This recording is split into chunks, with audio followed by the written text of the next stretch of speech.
పరలోకంలో మన కొరకు ఆయన సిద్ధపరిచినటువంటి స్వాస్థ్యం ఎలా ఉందనంటే అది అక్షయంగా ఉందంట. ఎప్పుడు కూడా పాడైపోతుంది, కరెక్ట్ కాదు, నిర్మలంగా ఉందంట, పవిత్రంగా పరిశుద్ధంగా ఉంది.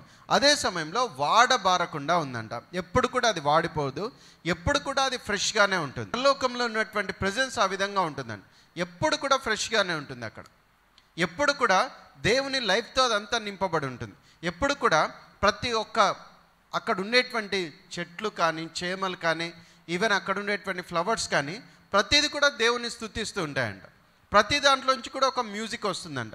ప్రతి దాంట్లో కూడా ఒక లైఫ్ ఉంటుందంట. ఈవెన్ ఒక బ్రీజ్ వచ్చినా, ఒక చల్లని గాలి వీచినా దాంట్లో కూడా గాడ్స్ ప్రెజెన్స్ ఉంటుందంట. కంప్లీట్గా గాడ్స్ ప్రెజెన్స్ ఉంటుందంట. అటువంటి వాడబారని స్వాస్థ్యం గురించి, జీవంతో కూడినటువంటి నిరీక్షణ యేసుక్రీస్తు యొక్క పునరుత్థానాన్ని బట్టి మనకు కలిగింది. హల్లెలూయా.